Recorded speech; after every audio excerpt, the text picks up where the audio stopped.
Hello guys, how are you? So welcome to code careers YouTube channel. और आज हम लोग सेकेंड लेक्चर लेने वाले हैं। सेकेंड क्या, हम थर्ड भी कह सकते हैं स्प्रिंग बूट में, क्योंकि पहला लेक्चर हम लोगों ने मेवन पढ़ा हुआ था और मेवन टूल के बारे में पढ़ा, और इसके बाद में हमने फर्स्ट लेक्चर स्प्रिंग के कोर का ले चुका हूँ मैं। ठीक है, सेकेंड लेक्चर आज है स्प्रिंग के कोर का।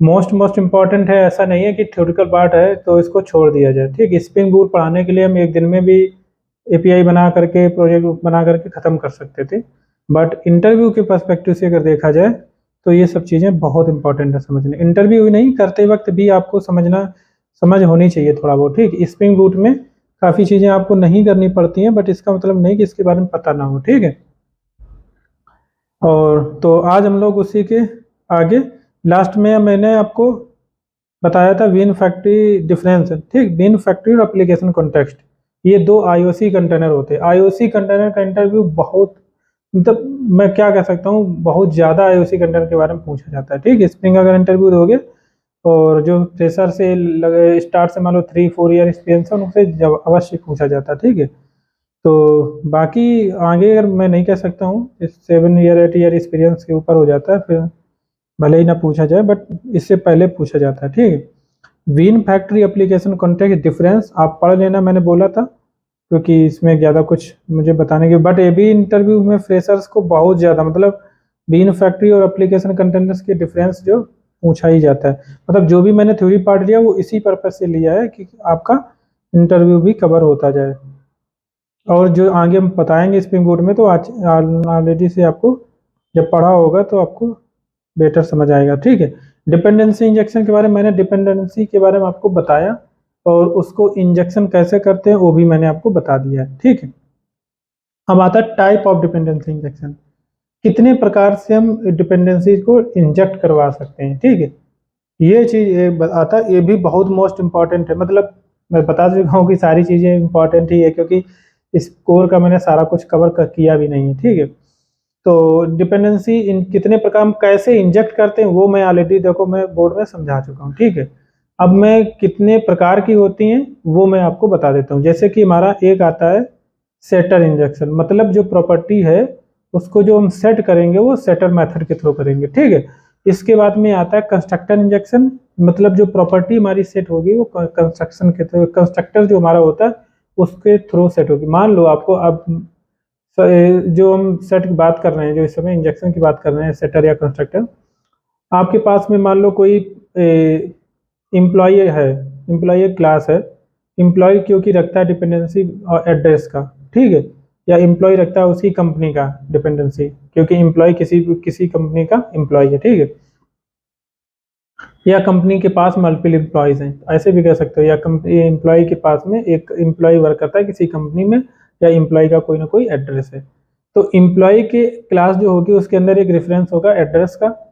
तो अब आप उसको कैसे ऐड कर पास कर सकते हो उस ऑब्जेक्ट को एड्रेस का, या तो फिर आप ऑब्जेक्ट बनाओ और ऑब्जेक्ट में कंस्ट्रक्टर के थ्रू एम्प्लॉय ऑब्जेक्ट को, एड्रेस को आप पास कर दो। एम्प्लॉय न्यू एम्प्लॉय किया, उसके कंस्ट्रक्टर में आपने एड्रेस को पास कर दिया, न्यू एड्रेस करके जो भी ऑब्जेक्ट बनाया या डेटा पास करके उसका। ठीक है, तो आपने इस तरीके से हो गया। दूसरा तरीका ये हो सकता है, आपने एम्प्लॉय का ऑब्जेक्ट बनाया, फिर जो रेफरेंस होगा मान लो ईएमपी है, तो ईएमपी डॉट सेट किया, इसके बाद में वो सेट हो गया। ठीक है, एक तो ये हो गया।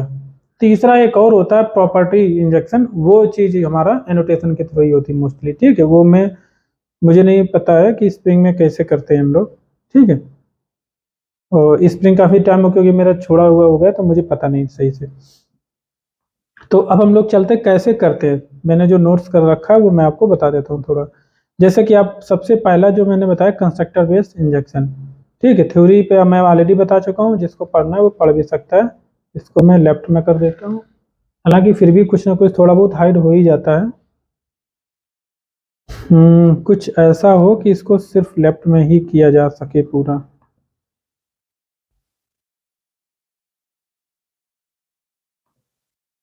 इसको अगर हम ऐसा करें, पैराग्राफ में जा करके, before after incident outside station,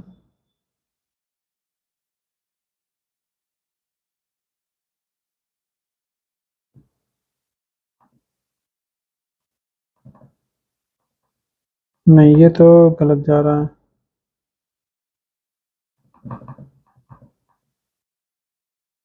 अच्छा, लाइन स्पेसिंग की बात कर रहा है ये। लाइन स्पेसिंग की नहीं,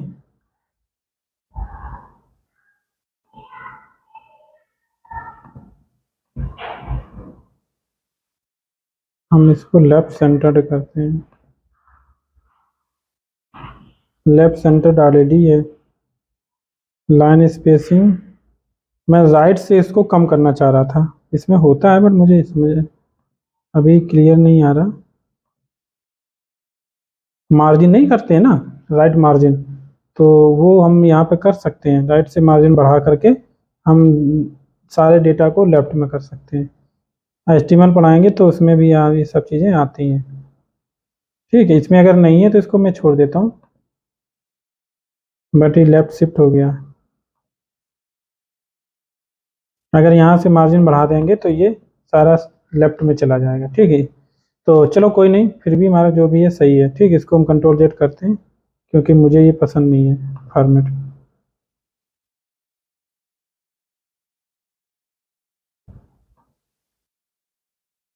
या हम वर्ड में कर दें इसको। ठीक है, वर्ड फॉर्मेट में अगर हम कर देंगे, क्योंकि ये एचटीएमएल फॉर्मेट है आई थिंक।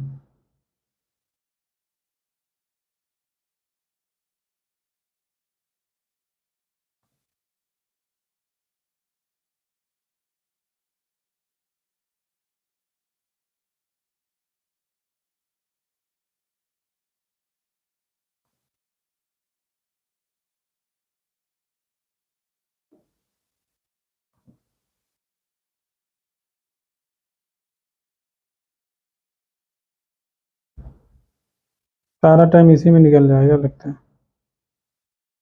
प्रिंट लेआउट, ये वेब लेआउट क्या होता है?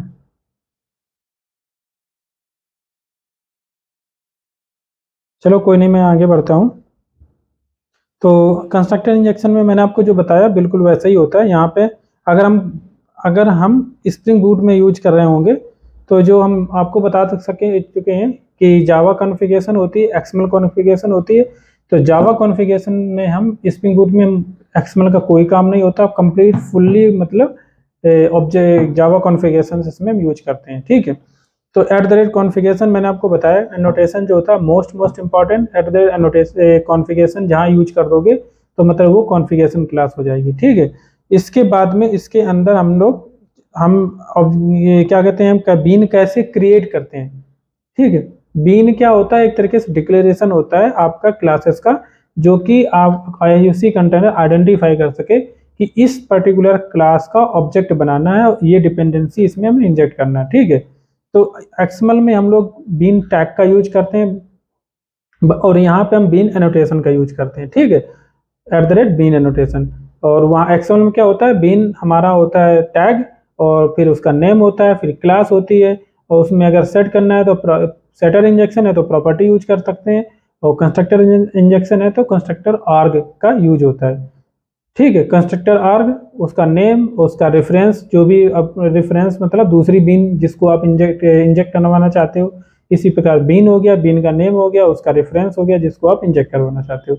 तो इस तरीके से आप सारी चीज़ें तो मैंने ऐसे ही बता दी। इसके बाद में आप अगर आप प्रॉपर्टी इंजेक्शन कर रहे हो, eight the rate auto war use कर सकते हो एनोटेशन। ठीक है, तो एनोटेशन आप याद कर सकते हो, बहुत इंपॉर्टेंट है जितने भी हम यहाँ पे दिख रहे हैं। एट द रेट कॉन्फ़िगरेशन, और बाकी एनोटेशन मैं लास्ट में बता दूंगा। और आज मैं सोच रहा हूँ 3 पार्ट खत्म कर दूँ जल्दी से। ठीक है, एट द रेट बीन हमारा हो गया, जो मैंने आपको बताया इस तरीके से बीन क्रिएट होता है। कोई भी मेथड का नाम दोगे, यहाँ पे मेथड के नाम कुछ भी दे दो, कोई फर्क नहीं पड़ता। रिटर्न टाइप हमारा वही होगा जिसका बीन आप क्रिएट कर रहे होगे, और पब्लिक स्कोप तो पब्लिक होगा ही, मतलब होना ही चाहिए।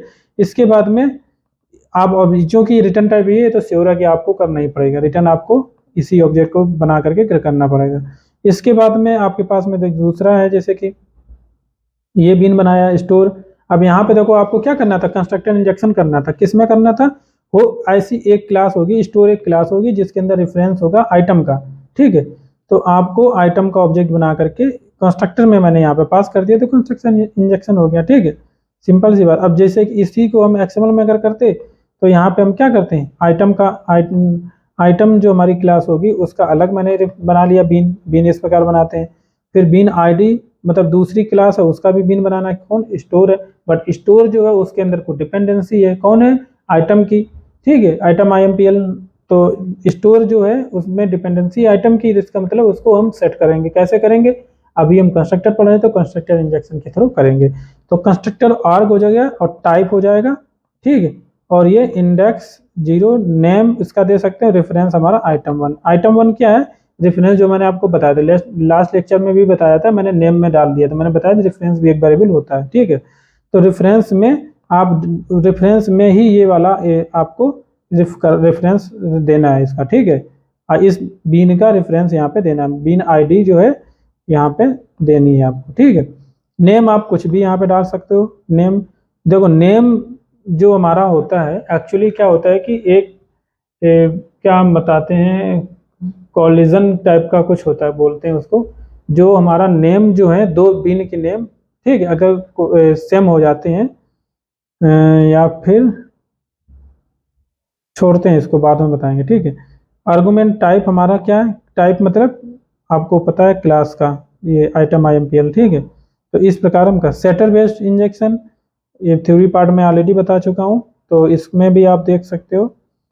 @bin मैंने किया, सेट आइटम कर दिया, स्टोर जो बनाया है सेट आइटम मतलब इसमें हमने आइटम को सेट कर दिया। तो इस प्रकार सेटर इंजेक्शन काम करेगा। इसके बाद में आप यहाँ पे इसी प्रकार सेटर इंजेक्शन को हम कैसे यूज करते हैं, प्रॉपर्टी के through, property name item reference item, मतलब रेफरेंस के कर दिया, आइटम जो बीन आईडी बनाई होगी उसका रेफरेंस यहाँ दे दिया, ठीक है। इसी प्रकार फील्ड बेस्ड इंजेक्शन जो कि हमारा मैंने बताया नोटेशन के थ्रू @AutoVar हम यूज करते हैं, ठीक है। तो यहाँ पे @AutoVar करोगे, बट ये जो है इसकी आपको बीन बनानी पड़ेगी। अब बीन बनाने के लिए देखो हमारे पास स्प्रिंग बूट में या स्प्रिंग में हमारा MVC में हम कह सकते हैं एनोटेशन होते हैं हमारे पास, या कोर में, स्प्रिंग कोर का ही पार्ट है ये भी।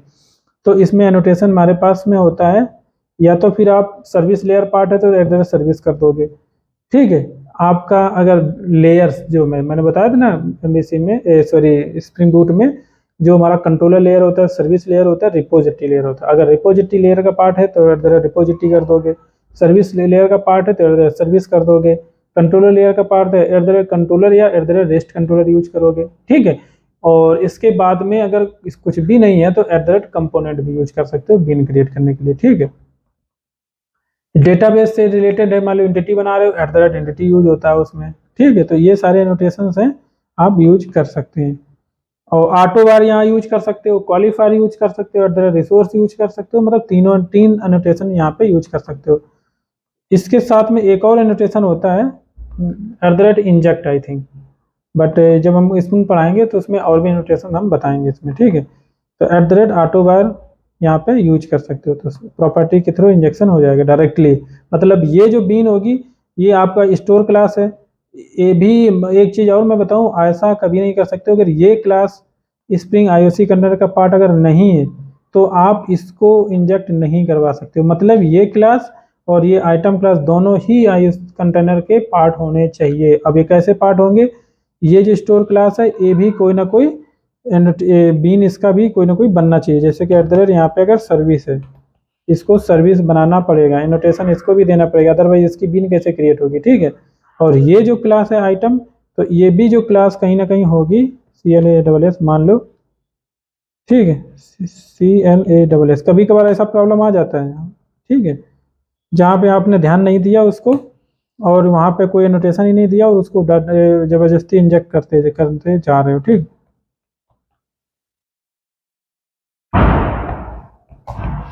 तो वो वर्क नहीं करेगा, ठीक। इस तरीके से ये कंपोनेंट हो गया, इसका मतलब ये भी IOC कंटेनर का पार्ट हो गया और ये भी IOC कंटेनर चूंकि हमारा जो बीन कॉन्फ़िगरेशन होती है उसी को ही लोड करता है, ठीक है। तो आगे बढ़ते हैं फिर हम लोग। तो ये हमारा हो गया। इसके बाद में ऑटो वायरिंग डिपेंडेंसी छोड़ देते हैं, पढ़ा चुके हैं ऑलरेडी। ऑटो वायरिंग डिपेंडेंसी मतलब जो मैंने ऑटो वायर किया उसके बारे में बताया है। Wiring allows the Spring container to automatically resolve dependencies, ठीक है। ये ऑटोमेटिकली डिपेंडेंसी को रिजॉल्व करता है। जैसे कि हम पहले क्या कर रहे थे, हमें जानबूझ के उसको सेट करवाना पड़ रहा था सेटर के थ्रू या कंस्ट्रक्टर के थ्रू। अगर हम नहीं सेट कर रहे थे तो गलत था, ठीक है। तो उसमें हमें कॉन्फ़िगरेशन के अंदर हमें जा करके वहाँ पर न्यू ऑब्जेक्ट बना, न्यू जैसे कि स्टोर का ऑब्जेक्ट बनाया, उसमें कंस्ट्रक्टर में हमने पास किया उसको, ठीक है, बताया कि इसको हम कंस्ट्रक्टर इंजेक्शन इस तरीके से कर रहे हैं। बट अगर ऑटो वायरिंग यूज कर रहे हो तो इसका मतलब आपको नहीं करना पड़ेगा, आप सिर्फ उसका आईओसी कंट्रोलर का पार्ट बना दो। उसके लिए आपको एट द कंपोनेंट क्लास के टॉप लेवल पर या एट द सर्विस लेयर है जो भी एनोटेशन एक यूज होना चाहिए जिससे बीन क्रिएट हो जाए, ठीक है। और जब बीन क्रिएट हो जाएगी तो चाहे ऑटो वायर हो, क्वालिफायर हो, एट द रिसोर्स हो, तीनों में से कोई भी एनोटेशन यूज करोगे ऑटोमेटिकली इंजेक्ट कर देगा, ठीक है। तो ये चीज इसमें बताई गई। हाँ, और भी पढ़ देते हैं। Resolve dependency between collaborating beans by inspecting the beans that have been defined. अब एक चीज और मैं बता दूं इसमें इसमें क्या होता है कि अगर दो सेम टाइप, देखो जब प्रॉपर्टी हम इंजेक्शन करते हैं तो बाई टाइप एक्चुअली ये जाता है मोस्टली, ठीक है, बाई टाइप डिपेंडेंसी इंजेक्शन होता है। तो अगर दो बीन सेम टाइप की अगर हैं, दो बीन आपने सेम टाइप की बना रखी हैं, तो इसमें क्या हो जाएगा, तो इशू क्रिएट कर देगा, ठीक है। तो उसके लिए आप क्या करोगे, फिर उसके लिए आप क्वालिफायर यूज करोगे। क्यों? क्योंकि दो बीन्स जो आपने बनाई है वो दोनों बीन्स क्या है, टाइप उनका सेम है। और जो मतलब जो ऑटो वायरिंग होती है बाय डिफॉल्ट जो है बाय टाइप ही होती है, मतलब टाइप चेक करता है कि यहाँ पे जैसे कि आइटम था, यहाँ पे हम क्या कर रहे हैं, ऑटो वायर आइटम कर रहे हैं, तो आइटम के अगर दो बीन्स आपने बना रखी तो वो कैसे डिसाइड करेगा कौन सी बीन इंजेक्ट करनी कौन सी नहीं करनी है, ठीक है। तो इसके लिए आपको उसका नेम, बीन का नेम देना है और क्वालिफायर आप यूज करना है नोटेशन, और क्वालिफायर में नेम पास कर सकते हो। इसलिए मैंने बताया एट द रिसोर्स भी नोटेशन होता है, उसमें भी नेम पास कर सकते हो, ठीक है। तो ये चीजें हम बताएंगे, स्प्रिंग जब हम बूट पढ़ाएंगे तो उसमें बताएंगे जरूर। ज़्यादा जूम हो गया लगता है, ठीक है।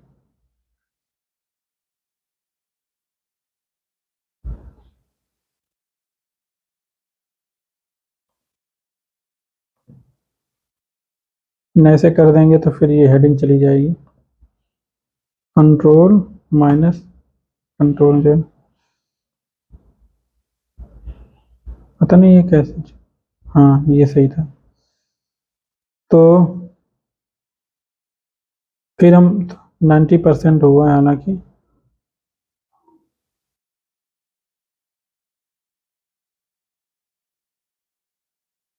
हंड्रेड परसेंट सही है, ठीक है। तो ये हमारा था, फिर हम टॉप पे चले गए।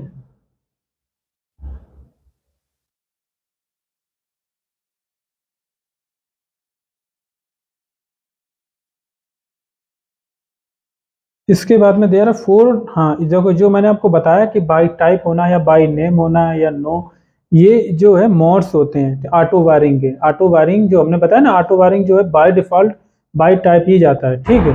तो ऑटो वायरिंग के मोड होते हैं कि किस मोड से जो ऑटो वायरिंग कैसे होगी, ठीक है। तो यहाँ पे दे रहा फोर मोड्स हैं of auto wiring are been using an XML configuration, auto wiring are been using an XML configuration। तो नो एक होता है डिफॉल्ट वैल्यू होती, this means no auto wiring is use for bean and we have to explicitly name the dependency. तो यहाँ पे हम explicitly हमें बताना पड़ेगा इंजेक्शन, ठीक है। इसके बाद में यहाँ पे by name by type constructor. तो बाय नेम जो हमारा है इसमें क्या होगा, बीन का जो नेम होता है उसके थ्रू इंजेक्ट आइडेंटिफाई करेगा। Auto wiring is done based on name of the property, ठीक है। जो प्रॉपर्टी का नेम जो देते हैं वो जो नेम होगा उसके थ्रू आइडेंटिफाई किया जाएगा कि हमें किसको इंजेक्ट करना है किसको नहीं करना। Therefore Spring will look for a bean with the same name as the property that needs to be set, ठीक है। जो प्रॉपर्टी का नेम होगा वो मैच करेगा, नेम के थ्रू वो इंजेक्ट कर लेगा, ठीक है। इसके बाद में बाई टाइप मैंने आपको बता दिया, by type already similar two by name auto wiring only based on the type of the property.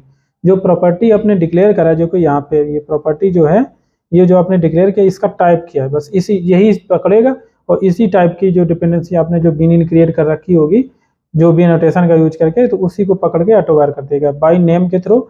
By name ये वाला नेम प्रॉपर्टी, ठीक है, सेम होना चाहिए। इसके बाद में हाँ और चीज इसमें पढ़ लेते हैं theory part. This means Spring will look for a bean with the same type of property to set if there's more than one bean, जो मैंने आपको बताया, of that type the framework throws an exception.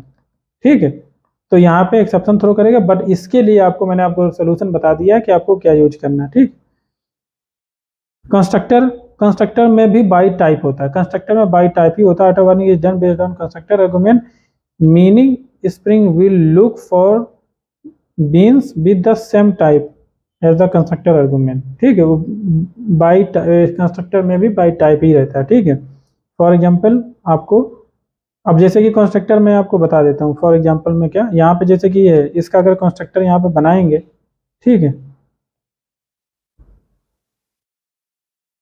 ये हमारा constructor बन गया। अब यहाँ पे कंस्ट्रक्टर में जो पैरामीटर वो क्या होगा, यही तो होगा, ये होगा। ठीक है, अब यहाँ पे ये क्या टाइप, क्या है इसका, आइटम है, तो मतलब सेम ही है एक तरीके से। बाई टाइप मॉड और कंस्ट्रक्टर मॉड दोनों सेम ही है। ठीक है, और दूसरा एक चीज तरीका और यहाँ पे कंस्ट्रक्टर आर्ट छोड़ दो, लेट्स ऑटो आइटम, तो इस तरीके से bean autowire by type दे सकते हो, कोई जरूरी देने की जरूरत नहीं होती है। ठीक है, ये नोटेशन आप याद कर सकते हो, ऑटो वार टाइप अगर देना है या नहीं देना है। ठीक है, यहाँ पे स्टोर जो हमारा है आइटम, सेट आइटम, मतलब जो भी क्लास आपकी होगी जिसमें डिपेंडेंसी होगी उसमें आप ऑटो बार कैसे करवाना चाहते हो वो बता सकते हो, बट मोस्टली हम लोग नहीं बताते, जरूर नहीं है इतनी ज़्यादा। ठीक है, ये पढ़ चुके हैं।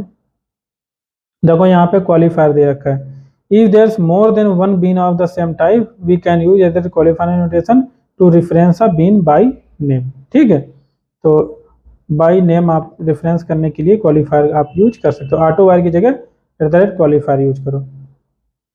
बहुत इंपॉर्टेंट है ये घुमा के इंटरव्यू में पूछा जाता है, आपसे ये नहीं पूछा गया क्वालिफायर क्या होता है, इस तरीके से पूछा जाएगा अगर दो डिपेंडेंसी सेम टाइप की हैं, अगर बीन्स सेम टाइप की हैं, ठीक है, तो आपको कैसे इंजेक्ट करवाना है उसको। ठीक है, या एक्सएमएल कॉन्फ़िगरेशन में देखो आप बाई टाइप ऐसे दे सकते हो, ऑटो बार बाई टाइप, ठीक है, या ऑटो बार बाई नेम। हालांकि एक्सएमएल को तो आप भूल ही जाओ, कुछ भी नहीं काम करना एक्सएमएल में। लेजी इनिशियलाइज बीन, इसको भी हम छोड़ देते हैं। ठीक है, और Spring bean scope most important है, इसको पढ़ना जरूरी। ठीक है, देखो हमारे पास इसको इंटरव्यू में मतलब समझ लो पूछा ही जाता है, बार बार करने की जरूरत नहीं। अब हम बात करते हैं यहाँ पे स्कोप्स की, तो इसमें स्कोप्स जो हैं आप अगर इतने ही बता देते हो, चार मोस्टली लोग अभी तक चलता था, बट 6 एप्लीकेशन और वेब कॉन्टैक्ट, वेब सॉकेट भी एक नया है। ठीक, करंट वर्जन का एक्चुअली ये लिया मैंने। तो सिंगलटन स्कोप हो गया, प्रोटोटाइप हो गया, रिक्वेस्ट हो गया, सेशन हो गया, एप्लीकेशन हो गया, वेब सॉकेट हो गया।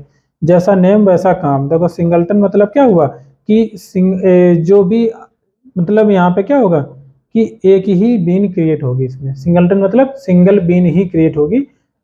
हर एक जो भी मतलब कहने के जितनी बार भी रिक्वेस्ट किया जाए, मतलब उसको कितने बार भी रिक्वेस्ट किया गया है, बट इसकी बीन जो है एक ही क्रिएट होगी, मतलब शेयर होगा। अब एक इंटरव्यू में और क्वेश्चन पूछा जाता है, what is the difference between singleton pattern और सिंगलटन बीन। तो ये डिफरेंस क्या होता है, most most frequently asked question है ये। ठीक है, नोट कर सकते हो आप इसको कि what is the difference between singleton pattern, जो मैं ऑलरेडी पढ़ा चुका हूँ, इसीलिए मैंने कुछ पैटर्न्स भी पढ़ा दिए थे क्योंकि आगे यूज होने वाले थे। ठीक है, एक पैटर्न अभी बाकी है, स्ट्रैटेजिक डिजाइन पैटर्न। ठीक है, वो भी इंपॉर्टेंट है, बता दूंगा मैं आपको। तो यहाँ पे ये पूछा जाता है कि हाँ, तो इसमें आप क्या बताओगे कि सिंगलटन बीन क्या होता है और सिंगलटन डिजाइन पैटर्न क्या होता है। देखो सिंगलटन जो डिजाइन पैटर्न है, इसमें क्या होगा, एक पर्टिकुलर क्लास है, एक पर्टिकुलर क्लास है, ठीक है, उसमें क्या वो पर्टिकुलर क्लास जो अलाउ कर रही है कितने ऑब्जेक्ट, सिंगल ऑब्जेक्ट क्रिएट करने को अलाउ कर रही है। ठीक है, यहाँ पे आपके पास में जो हमारी बीन्स बनी हुई है, ठीक, आप एक बीन को दो जगह भी डिक्लेयर कर दो, कितने भी जगह एक ही ऑब्जेक्ट, एक ही मतलब यहाँ पे कंटेनर जो आईसी कंटेनर होगा वो एक ही कॉमन क्रिएट करेगा। ठीक है, अब उसको 10 जगह भी यूज करोगे तो आपका जो बीन्स जो है वो सेम ही, और मतलब बीन्स जो है एक ही आईओसी कंटेनर के एक ही होल्ड करेगा। ठीक है, फॉर किसी भी मतलब जितने बजे आप कितनी जगह भी यूज कर रहे होगे, फिर यहाँ पे सिंगलटन है चूंकि इसको, तो वो एक ही बीन क्रिएट होगी। ठीक है, यहाँ पे सिंगलटन क्लास की बात नहीं हो रही है, बीन क्रिएट करने की बात हो रही है। ठीक है, प्रोटोटाइप क्या हो जाएगा, प्रोटोटाइप यहाँ पे क्या होता है कि प्रोटोटाइप में क्या होता है, जितनी बार यूज करोगे उतने बार नई बीन क्रिएट हो जाएगी, ठीक है। रिक्वेस्ट क्या होता है कि आप जब भी कोई एक रिक्वेस्ट, जो हमारा रिक्वेस्ट आती है रिक्वेस्ट बेस पे, तो हर एक रिक्वेस्ट की बेसिस पे नई बीन क्रिएट होगी। ऐसा नहीं है कि एक ही रिक्वेस्ट में अगर 2-3 बार अगर यूज हुआ है वो बीन, तो फिर सिंगल ही रहेगा, ठीक है। अगर एक ही रिक्वेस्ट में अगर 3 बार 4 बार बीन इन्वोक हुआ है तो भी एक ही बीन क्रिएट होगी, बट अगर दूसरी रिक्वेस्ट आएगी तो नया बीन क्रिएट हो जाएगा, ठीक। तो ये स्कोप रिक्वेस्ट हो गया। सेशन स्कोप क्या हो गया, सेशन जो हमारा होता है जो सेशन होता है, तो सेशन के बेसिस पे एक जो सेशन रहेगा रिक्वेस्ट का, सेशन बेसिस पे सेशन को क्या होता है, सेशन मैंने जब तक सिस्टम एक बार सेशन में जो चीज़ हम डाल देते हैं, ठीक है, तो जब तक हमारा स्टॉप नहीं होता तब तक हमारा क्या होता है कि वो सेशन में बना रहता है वैल्यू, ठीक है। तो उस प्रकार से ये होता है एप्लीकेशन बेस्ड में, मतलब ये सेशन के बेसिस पे हमारा सेशन लाइव रहेगा, तब तक ये हमारा क्या होगा, ये हमारा बीन एक ही रहेगा। जैसे सेशन लाइव होकर दूसरा सेशन क्रिएट होगा तो नया बीन क्रिएट हो जाएगा। एप्लीकेशन में स्कोप में क्या होता है कि ये एप्लीकेशन लेवल होता है, ठीक है। एक वेब सॉकेट की रिक्वेस्ट की बेसिस पे ये हमारा बीन क्रिएट होगा। तो ये सारा कुछ है, और इसके आगे हम अगर इसमें एक एक करके पाएं तो यहाँ पे समझ भी सकते हो। When we define a bean be the singleton scope, the container create a single instance, ठीक, of that bean. All request for that bean name will return the same object which is cached. Any modifications to the object will be reflected in all references to the bean. This scope is default. हाँ, और एक चीज मैंने आने ही बताया, ये जो scope है ये डिफॉल्ट स्कोप है, ठीक है। Value if no other scope is specified, ठीक है। अगर कोई भी मान लो कोई बीन क्रिएट किया, अगर कोई स्कोप आपने नहीं दिया तो सिंगलटन ही होगा, ठीक है। तो इसमें कोई मतलब इसमें क्या होगा कि एक ही मतलब जो भी आप बीन क्रिएट किया है आपने, तो आपने बार बार मतलब 4 जगह अगर आपने यूज किया हुआ है तो इसका मतलब 4 जगह 4 बार ऑब्जेक्ट क्रिएट हो, एक ही बार क्रिएट होगा, ठीक है। तो ये आपका सिंगलटन हो जाएगा। जैसे कि यहाँ पे मैंने स्कोप, इस पर्सन का जो स्कोप हमने जो बीन का दे रखा है सिंगलटन, ठीक है। तो यहाँ पे आपने जो बीन बनाया हुआ है, एक दूसरा तरीका ये भी है, इस तरीके से भी सिंगलटन स्कोप दे सकते हो हमने, हालांकि ठीक है, दूसरा भी दे सकते हो। तो अब यहाँ पे देखो मैंने एग्जांपल ले भी रखा है कि आप देखो यहाँ पे सिंगलटन है, सिंगलटन में 2 बार मैंने गेट बीन किया हुआ है, ठीक है। तो इतने 2 बार करो चाहे 4 बार करो, लेकिन यहाँ पे आएगा सेम ही, जो ये पर्सन ये है वही पर्सन ये होगा। तो इन दोनों के ऑब्जेक्ट में कोई डिफरेंस नहीं होने वाला है, ठीक है। तो इस तरीके से आप समझ सकते हो। प्रोटोटाइप स्कोप में आप देखोगे यहाँ पे ये एग्जांपल में डायरेक्टली चलते हैं, तो प्रोटोटाइप ये इंस्टेंस और ये इंस्टेंस दोनों अलग अलग होंगे। अगर यहाँ पे मैच कराओगे प्रोटोटाइप सेट नेम ए और प्रोटोटाइप सेट नेम बी में सेट किया और ए में सेट किया, अलग अलग कर दिया सेट, ठीक है। तो ये चूंकि अगर इंस्टेंस मान लो ये इंस्टेंस सेम होता है, ये इंस्टेंस सेम होता है, तो इसमें अगर सेट नेम किया होता मैंने ए में जो सेट नेम किया तो वो बी में भी सेट हो जाता, ठीक है। और बी में जब हम करेंगे तो फिर वो ए में भी सेट हो जाता।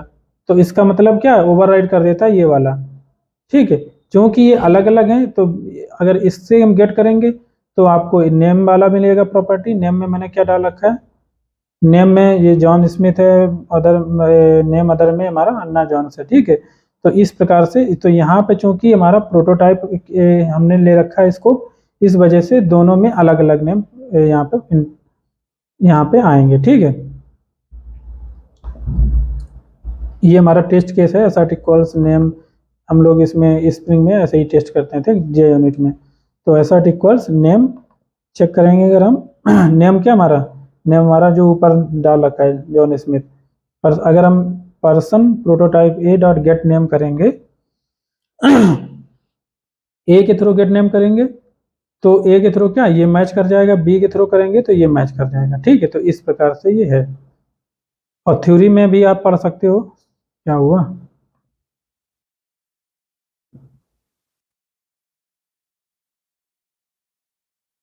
A bean with property इसको will return a different instance every time जितने बार भी इसको रिक्वेस्ट किया जाएगा उतने बार डिफरेंट ही रिस्पॉन्स रिटर्न करेगा, डिफरेंट इंस्टेंस रिटर्न करेगा, ठीक है। इसके बाद में ये सारे वेब अवेयर स्कोप में आ जाते हैं। यहाँ पे रिक्वेस्ट स्कोप है, ठीक है। We need to access the same request twice in order to test, अच्छा वो छोड़ देते हैं। If we display the message each time the request is run, मतलब जितने बार भी रिक्वेस्ट रन कर रहे हो, we can see that the value is reset to null even though it is later changed in the method. This is because different bean, देखो यहाँ पे लिखा because of a different bean instance being return for each request, मतलब जो प्रत्येक request में different जो been का इंस्टेंस है वो रिटर्न हो रहा है, डिफरेंट रिटर्न हो रहा है। आपने बीन एक ही जगह डिक्लेयर किया हुआ है मान लो आप, लेकिन उसको यूज कर रहे हो रिक्वेस्ट बेसिस पे बार बार, ठीक है। तो for each request you will get return different object, ठीक है। तो यहाँ पे अगर आप देखोगे हमने ना कि नहीं किया है, तो रिक्वेस्ट स्कोप आप ऐसे कर सकते हो, ठीक है। नंबर एक तरीका तो ये है कि स्कोप वैल्यू वेब एप्लीकेशन, क्योंकि वेब एप्लीकेशन में आता है, ठीक है। Web application contest dot scope request ऐसे कर सकते हो प्रॉक्सिमाट। तो ये दूसरा ये रिक्वेस्ट स्कोप डायरेक्टली नोटेशन ये यूज कर सकते हो, ठीक है। सेशन स्कोप मैंने इसका डाल रखा है नीचे, लास्ट में दिखाऊंगा। मैं इसका भी टेस्ट केस बना रख रखा था, बट मैंने हर किसी में नहीं डाला, तीनों का एक साथ रख रखा है, ठीक है। Session when the request is made for the first time the value message is null, ठीक है। However once it is change, एक बार मैंने नल कर दिया फिर उसको चेंज कर दिया, that value is return for subsequent request as the same instance of the bean is return. Request में तो सेम ही रहेगा, फॉर ईच रिक्वेस्ट में जो है स्कोप सेम ही रहेगा return for the entire session, ठीक है। फॉर ईच रिक्वेस्ट के लिए इंटायर सेशन में, पूरा एक जो सेशन हमारा रिक्वेस्ट का रहता है पूरे इंटायर सेशन में, वो फॉर ईच रिक्वेस्ट के लिए क्या होगा, एक यूनिक रिटर्न करेगा इंस्टेंस को, ठीक है। तभी यहाँ पे क्या हुआ, once is change, once it is change that the value is return for okay subsequent request. मतलब कहने का है कि सेशन में एक ही रिक्वेस्ट बनेगा, मतलब फॉर ईच रिक्वेस्ट, पहले क्या था रिक्वेस्ट बेसिस पे चेंज हो जा रहा था, ठीक है। लेकिन अब सेशन बेस हो गया, इसलिए for each request in a single session जो है हमारा वो क्या इंस्टेंस जो हमारा है सिंगल ही रहेगा, ठीक है। आप भी पढ़ के समझ लेना बाद में। इसके बाद में आता है सेशन स्कोप, हमारा इस तरीके से हम दे सकते हैं, और दूसरा हमारा सेशन स्कोप इस तरीके से भी दे सकते हो इधर स्कोप में ये। अब बेटर क्या आपको अच्छे से पता है कौन सा बेटर है, ठीक है। अब ये टेस्ट केस मैंने यहाँ पे लिख रखा था ये, ठीक। अब रिक्वेस्ट में जैसे टेस्ट केस तो नहीं है ये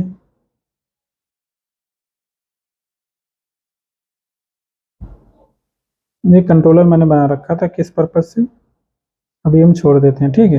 application scope, the application scope, हाँ application scope creates the bean instance for the life cycle of a servlet context. तो ये सर्वलेट कॉन्टेक्स्ट के बेस पे, मतलब एक बार जो सर्वलेट कॉन्टेक्स्ट क्रिएट हुआ ये जब तक क्लोज नहीं हो जाएगा तब तक वो सेम ही रहेगा, ठीक। पूरे कॉन्टेक्स्ट में ये जो है एक ही इंस्टेंस बीन का क्रिएट होगा, ठीक है।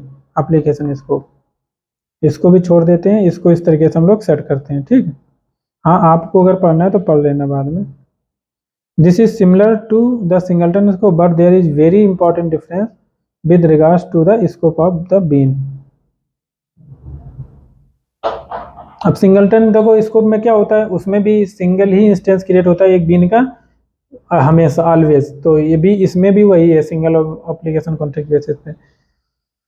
When bean are application scope, the same instance of the bean is shared across multiple servlet based applications running in the same servlet context, while singleton scope bean are scoped to the single application context only, ठीक है। ये चीज है। Let's create the bean with the application scope, ये तो @application scope use कर सकते हो। वेब सॉकेट में भी वही है थ्योरी सिंपल सी, when first access web socket scope bean are stored in the WebSocket session attribute. The same instance of the bean is then returned whenever that bean is accessed during the entire WebSocket session. तो ये web socket का जो session है उसके basis पे प्रत्येक request में क्या होगा, सेम ही बीन क्रिएट होगी। तो ये वेब सॉकेट हो गया। बीन की लाइफ साइकिल क्या होती है, ये चीज़ आई थिंक हमें नेक्स्ट लेक्चर में पढ़ना चाहिए। वैसे तो इसमें ज़्यादा कुछ नहीं होता है। देखो बीन लाइफ साइकिल क्या होती है, बीन कोई चीज़ अगर मान लो कि बीन क्रिएट हुई आईओसी कंटेनर में, ठीक है, इसके बाद में उसका क्या होगा, इन जो भी डिपेंडेंसी इंजेक्शन हम लोग करते हैं इंजेक्ट होगा, इसके बाद में उसको जो यूज करना है वो यूज करेगा, इसके बाद में क्या होगा, क्लोज डिस्ट्रॉय हो जाएगा, ठीक है। तो इनिशियलाइज होगा, फिर एक बाद में डिस्ट्रॉय हो जाएगा। तो इनिट करना और डिस्ट्रॉय करना, ठीक है। बिफोर इनिशियलाइजेशन अगर हमें कुछ सेट करना है, बिफोर डिस्ट्रॉय हमें कुछ अगर ऐड करना है या प्रिंट कराना है, कॉल करना है, ठीक है, तो उसके लिए हमारे पास में कुछ सपोर्ट्स में लाइब्रेरीज प्रोवाइड किया गया है, वो हम लोग यहाँ पे यूज कर सकते हैं, ठीक है। जैसे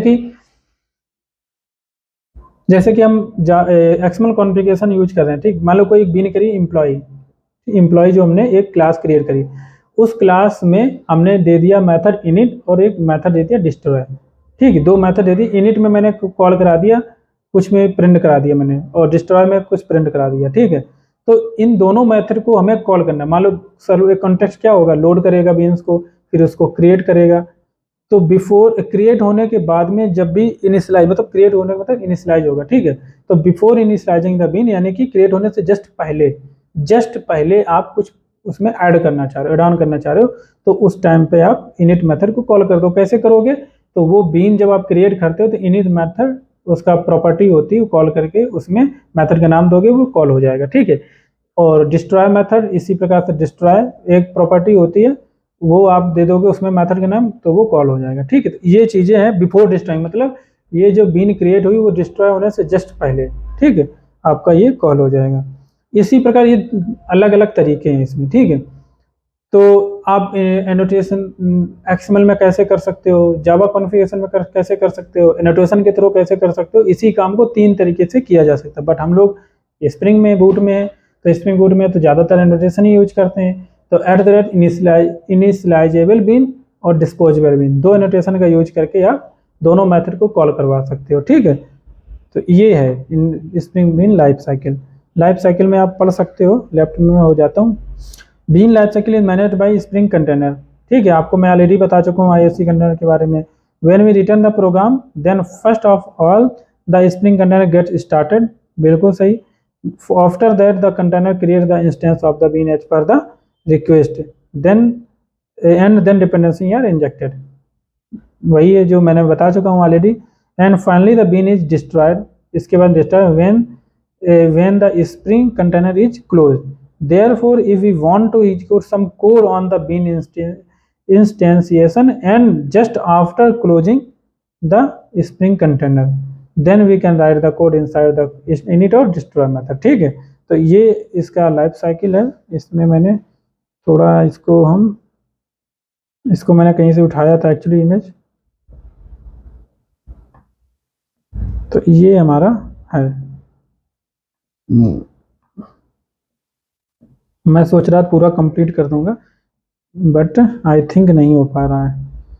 बाई एक्सएमएल के थ्रू आप कैसे करते हैं, ठीक। जैसे कि ये हमारा एक हेलो वर्ल्ड हमारा क्लास था, इसमें इनिट मेथड बना लिया हमने, और हमने एक डिस्ट्रॉय मेथड बना लिया। इन्हीं को एग्जीक्यूट करवाना है, ठीक, just before initializing the bean और जस्ट बिफोर या आफ्टर डिस्ट्रॉइंग द बीन, ठीक है। तो ये हमारा डिस्ट्रॉय मेथड है, इसको हमें एग्जीक्यूट करवाना है कुछ, ठीक है। क्योंकि क्लास है, बीन के हमने बनाया होगा, तो बीन क्रिएट भी होगी, डिस्ट्रॉय भी होगी, ठीक है। तो इससे जस्ट पहले हमें करना है। तो यहाँ पे देखो एक्सएमएल के थ्रू हम ऐसे कर सकते हैं। डिस्ट्रॉय मेथड हमारा यहाँ पे यूज करेंगे, डिस्ट्रॉय मेथड डिस्ट्रॉय करने के लिए, इनिट मेथड इनिट करने के लिए, ठीक है। अब हालांकि मैंने एक ही डाला हुआ है, तो इससे आप संतुष्ट हो जाना चाहिए आपको। हालांकि दिया इनिट मेथड भी दिया, ठीक। इनिट मेथड जो प्रॉपर्टी है और डिस्ट्रॉय मेथड प्रॉपर्टी। तो इनिट मेथड में जो मेथड का ये नाम है, ठीक है। डिस्ट्रॉय मेथड में डिस्ट्रॉय एक मेथड का नाम है, ठीक है। बाई प्रोग्रामेटिक अप्रोच, मतलब प्रोग्रामेटिक अप्रोच यानी कि कुछ इंटरफेसेस को हम इम्प्लीमेंट करवा सकते हैं, ठीक है। तो ये हमारे पास में इंटरफेसेस हैं, इनिशियलाइजिंग बीन और डिस्पोजेबल बीन। इनिशियलाइजिंग बीन ये इंटरफेस और डिस्पोजेबल बीन, इन दोनों को आप अगर इंटरफेस है, शायद क्लास है, मुझे याद नहीं है, इम्प्लीमेंट कर लोगे, ठीक है।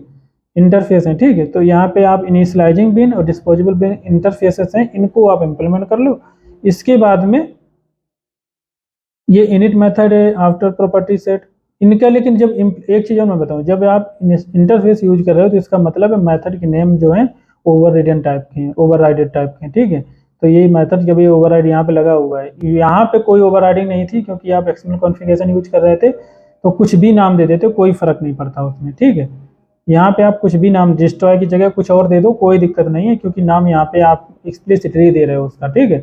बट यहाँ पे आप जावा कॉन्फ़िगरेशन में आप एक्सप्लिसिटली नाम नहीं दे रहे हो, क्योंकि इंटरफेस है तो इस लाइब्रेरी के थ्रू ये ऑटोमेटिकली कॉल होगा, ठीक।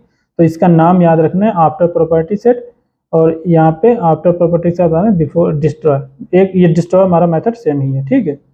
ये यूज कर सकते हो।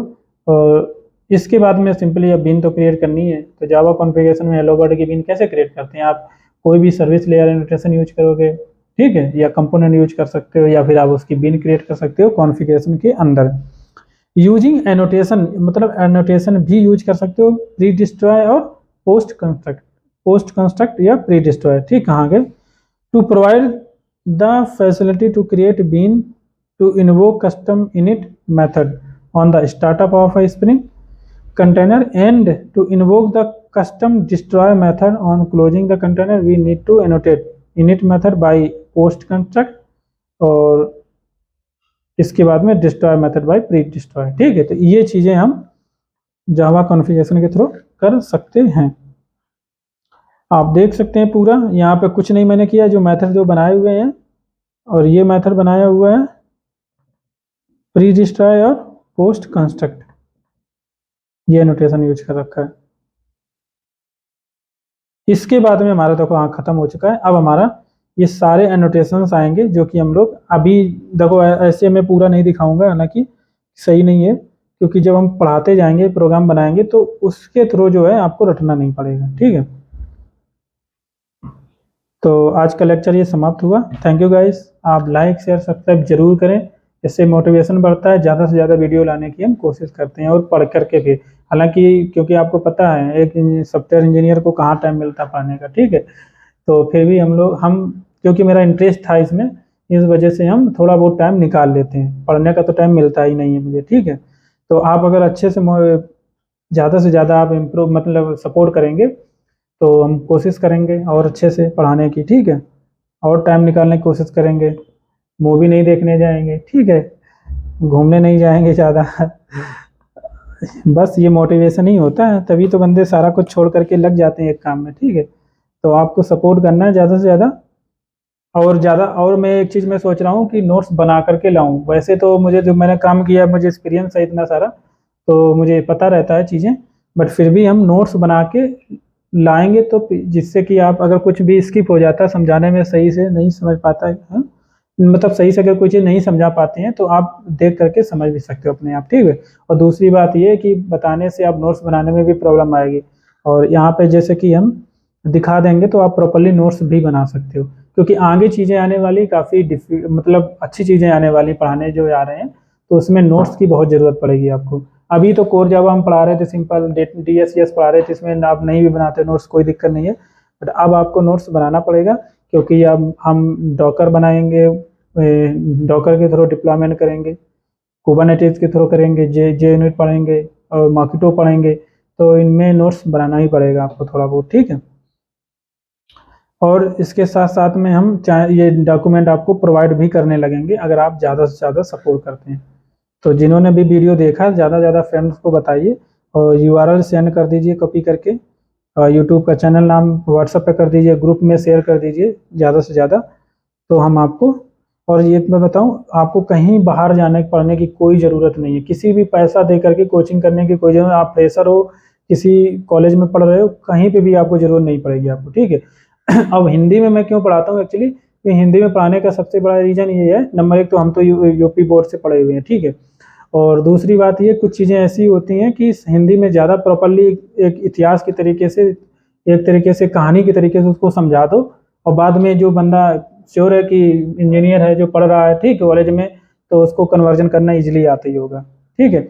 हम कभी भी इंग्लिश टू इंग्लिश कभी भी रट्टा नहीं मारे आज तक अपनी लाइफ में, हम तो उसको समझ लेते थे, समझ करके अपने हिसाब से जब भी एग्जाम देने गए उसको अपने हिसाब से इंग्लिश में कन्वर्ट करके लिख दिए। तो इंग्लिश टू इंग्लिश रटना हमारे बस की बात नहीं थी, ठीक है। इंग्लिश टू इंग्लिश हम रट्टा कभी नहीं, बस हाँ समझ लिया कि अच्छा इसका मतलब ये होता है, हिंदी इंग्लिश को ही हिंदी में कन्वर्ट करके समझ लिया, इसके बाद में जब भी एग्जाम आया किसी को बताना हुआ तो एक्सप्रेस कर दिया। तो इतना तो आपने, कोई भी अगर सॉफ्टवेयर इंजीनियरिंग किया हुआ है, ट्रांसलेशन सारा कुछ इजीली आता ही है उसको, ठीक है। तो ये सारा था। आगे हम लोग अब नेक्स्ट लेक्चर में हम लोग सिंपल डायरेक्टली अब स्प्रिंग बूट का एक प्रोजेक्ट क्रिएट करेंगे, उसके थ्रू हम लोग समझेंगे बाकी नोटेशंस के बारे में, ठीक है। तो थैंक यू गाइस, मिलते हैं, सी यू, बाय।